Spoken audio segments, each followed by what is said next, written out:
Hey everybody, and welcome back to my show, Coffee and Conversations. It's your girl, Dr. Letitia. I am so excited to tell you about the guest that I have for you today, Assemblyman Jamel C. Holley. Jamel Curtis Holley, a 1997 graduate of Abraham Clark High School in Roselle, New Jersey, has been regarded as one of the most engaged young activists known throughout his community. Known for his spirited energy and focus, Jamel has incorporated advocacy with accomplishment to improve issues important to borough residents and stakeholders. His demonstrated leadership has allowed him to bridge many gaps and foster relationships on everything from preserving Roselle taxpayers' dollars to standing up for the creation of good government spending practices to supporting youth recreation and preserving open space. In 2002, Jamel earned his Bachelor of Science Degree in Criminal Justice from New Jersey City University, and he holds a Master's of Public Administration degree from Kean University. In 2001, Holley was appointed by New Jersey's Deputy Majority Leader to serve as Chief of Staff. That appointment earned him recognition as the youngest Chief of Staff in the state of New Jersey for any of the state's 120 legislators. As Chief of Staff, Mr. Holley was responsible for coordinating political and constituency outreach programs, supervising legislative departments and projects, and meeting with lobbyists, community leaders, and local, state, and federal officials on a regular basis. On November 2nd, 2004, Holley won the general election for Councilman at Large in the Borough of Roselle. He became the youngest councilman in Union County at age 25. Later that year, Holley was one of 40 people nationwide to be honored by the Network Journal magazine for his achievements and his contribution to the African American community. Holley was tapped by the New Jersey Democratic State Committee in 2004 to serve as a member of the Affirmative Action and Outreach Committee for the Democratic National Convention. In that position, he assisted the national and state Democratic Party in expanding the base of individuals that may apply for positions in their communities throughout New Jersey. Holley was once again successful in 2007 and 2010 election bid for Councilman at Large. In November 2011, Holley was elected mayor and became the youngest mayor ever elected in the borough's 117-year history. In January 2015, Holley was appointed to fill a seat in the New Jersey General Assembly representing the 20th Legislative District. This appointment made Holley the first African American to represent the district in the New Jersey legislature. Holley later won the election bid for the full term in November 2017 and again in November 2019. Currently, in addition to his esteemed role as Assemblyman for the 20th District, he is also the Director of Public Works for the Township of Irvington, New Jersey. Holley is the grandson of the late Yvonne Holley and has two younger brothers, Jesse, a former wide receiver for the NFL teams New England Patriots and Dallas Cowboys, and his younger brother, Joseph. Holley's future plans includes continuing his public service in order to serve others using his experience and knowledge of local, state, and federal government. And something that you guys don't know is that Jamel C. Holley and I are childhood friends. We actually met over 30 years ago at Lincoln Elementary School in Roselle, now Charles C. Polk School. So we have a 30-year friendship, and I have watched Jamel really do amazing things in the community. So I hope that you enjoy him the way I have. Welcome, Assemblyman Jamel C. Holley. How you doing, Letitia? Hi. Welcome, Assemblyman. It is so amazing to see you. How's everything? Everything's going well. We're working hard trying to get the state back up and running. And on top of that, as you know, I'm running for state senate here for our home district. Roselle, Elizabeth, Union, and Hillside. And thank you so much for the opportunity to speak with you today, as well as your listeners. Thank you for the honor. Absolutely, absolutely. So everybody that watches the show knows that Roselle is my hometown. So Roselle, stand up. And what many of you don't know is that Assemblyman Holley and I actually have over a 30-year friendship. We actually met as elementary school students at now Charles C. Polk School, but when we attended there, it was Lincoln Elementary School. Jamel, talk to us a little bit about your journey from the playgrounds of Roselle, New Jersey to the State Assembly. How did you get here? Yeah, I mean, it's been a unique journey, being born and raised by a single parent, being then raised by a single parent grandmother, living in Roselle. And, as well as I know, Roselle is a borough where the community raises each and every one of us. It's a close, tight-knit community. Some wonderful people there, some wonderful educators, some wonderful community representatives. And, as I grew older, what I found myself, really participating in with my peers is mentoring them and trying to help them get over some of the things and challenges that they faced as young teenagers. And when I got to high school, I ran for student council president, 9th, 10th, 11th, and 12th. And so there it was, I really found the love and the passion for politics and government and representation. And shortly right after graduating high school, I was given an opportunity to intern in a New Jersey state legislative office, now which I am now a member of the legislature. Became the chief of staff in 2001 as the youngest chief of staff in the state of New Jersey for any of the 120 members of the legislature. And that's where it really all started, where I learned legislation and, implementing laws and amending laws. And that was just where my passion is. And it's been my passion ever since. And in 2004, I ran for councilman at large for our great borough. Won successfully, completed a first term, a second term, and a third term, and ultimately ran for mayor. Served as mayor for 3.5 years. I resigned a little early in that term because there was the legislative seat that opened up in the Assembly, which I possess now for the last 6 years. And I became the first African-American state assemblyman. And so government and politics has been my passion. It's all about how we help people. And having that voice in that room for those individuals who come from where we come from all too often. And this is no pun to any of my colleagues, but when you come from a diverse community and the upbringing that we similarly come up in, it's good to have somebody in that room to bring those particular issues that we face. And you work with your colleagues and you try to bring that voice with them to help you navigate laws that help for your particular communities. I've been very helpful to my colleagues in their districts, and they've been very helpful to some of the issues that are facing here in our district. $1 billion in school funding for District 20, over $1 million, in energy and gas utility assistance for District 20, $1 billion in senior freeze and property tax relief programs, a myriad of dollars that I've been able to advocate for and produce and bring back to District 20, Roselle, Elizabeth, Union, and Hillside. So I'm very proud of that record. We got lots more work to do. But I found my niche in the legislature. There's so many issues that we face, right? Women's issue, mental health issues, social justice issues, all of which I've been a part of. But when you are amongst 120 members, everyone has their particular niche, and my niche has been about gun control and social justice and social equity, in particular the new marijuana laws that we help to push, and also property tax relief for the residents here in District 20 in the state of New Jersey, and also that public school funding for our kids so they have a chance just like us when we were growing up.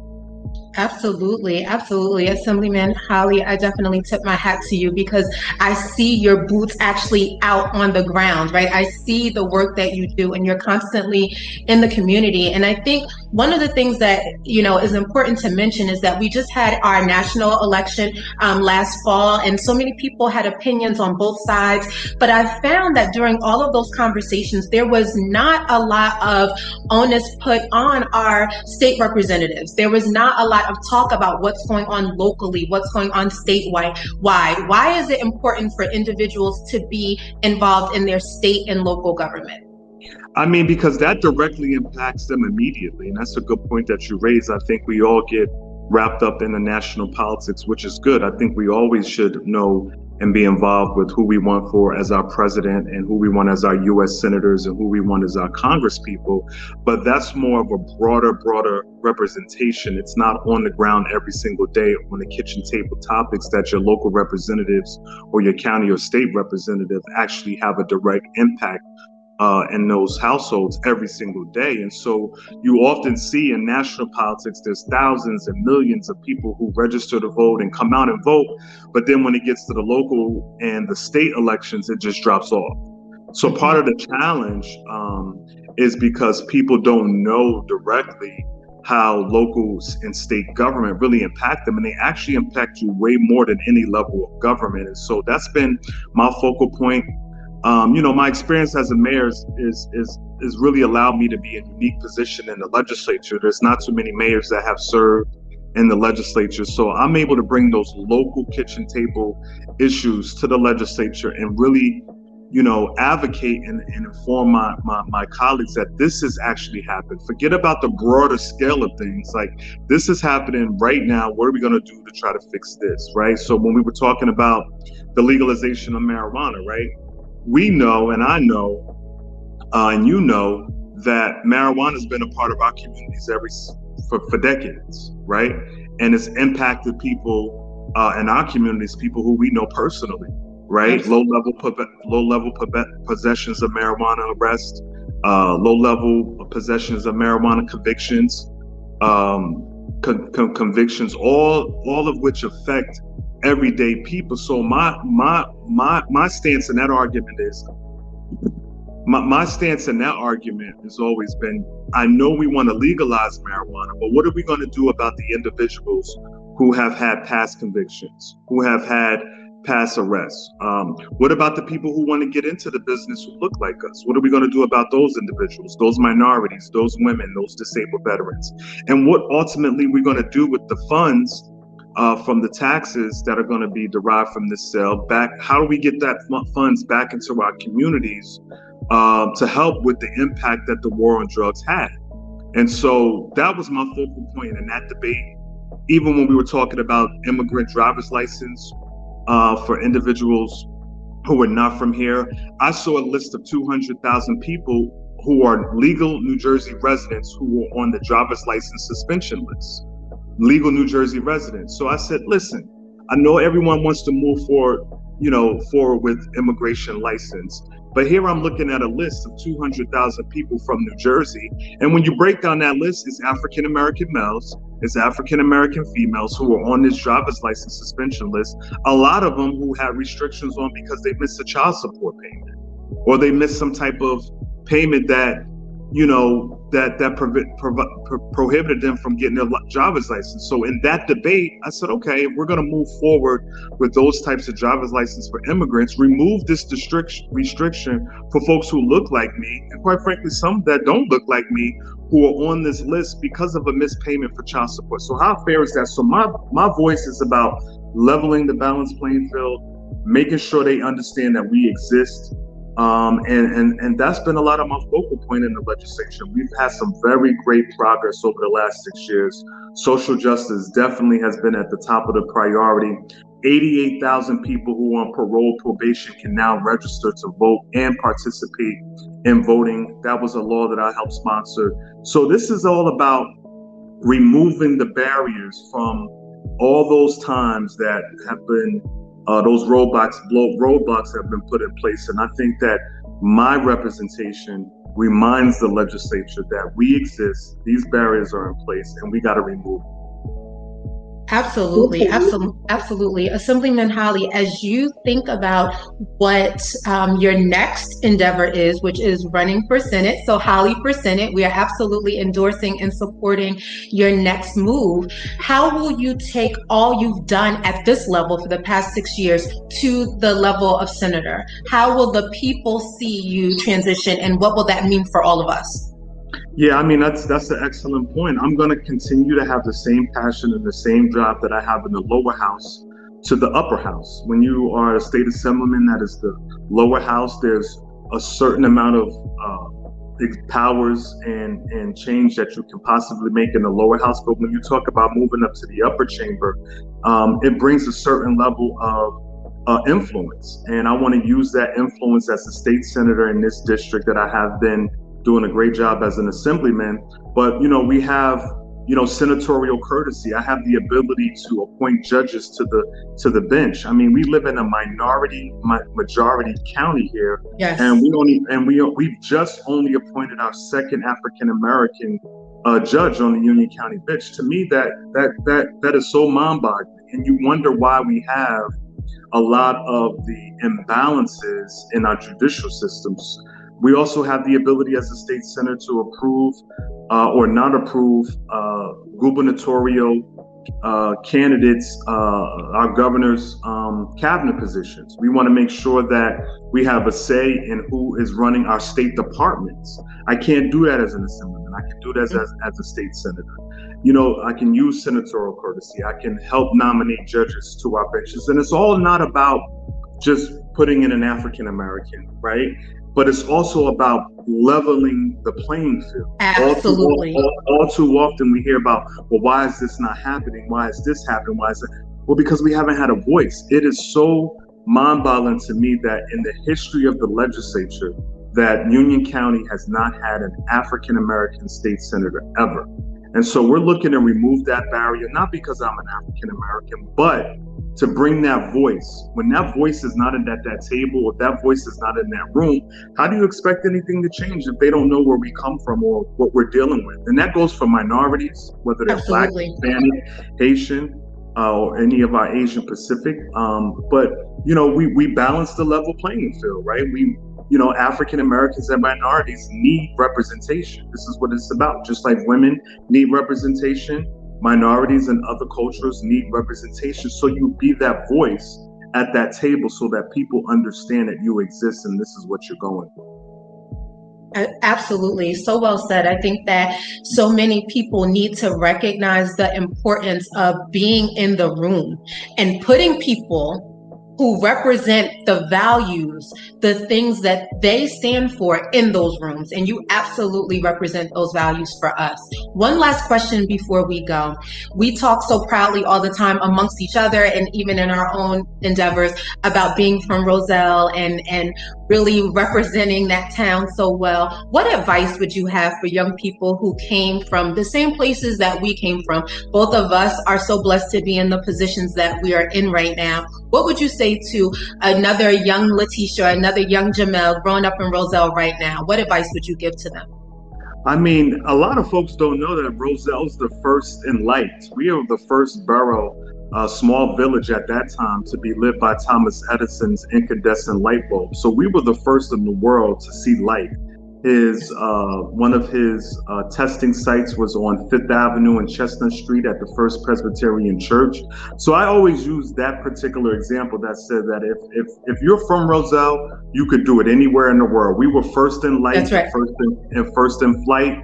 So stay focused on your goals, no matter what the roadblocks look like. I mean, Letitia, you know my background, born to an unwed single parent teenage mother, right? Back in the late 79s, where there were statistics that said a child born to an unwed teenage mother was less likely to graduate high school. Not only did I graduate high school, I graduated undergrad, graduated graduate school, became a member of the legislature. So the statistics don't matter. Don't let anybody tell you that you can't do something. Just stay focused and achieve those goals step by step. And there's going to be roadblocks in your way. I think that's part of life. I think that's been a learning lesson for me, those roadblocks. I didn't take it down as a way of trying to hinder where I was trying to go, but I took it as a lesson and used that, got back up, picked myself up, and kept it moving forward. And we've been doing that at every single level in life, as a local official to now a state official. But that young Letitia, that young Jamel Holley, stay focused. You can do it. And I'm very proud of you, Letitia. You've done some great stuff in the mental health arena. You're changing and impacting lives, but you're helping people and you're touching their hearts and encouraging them how they could be real productive citizens, no matter what mental illness or mental trait that they have going on in their life right now.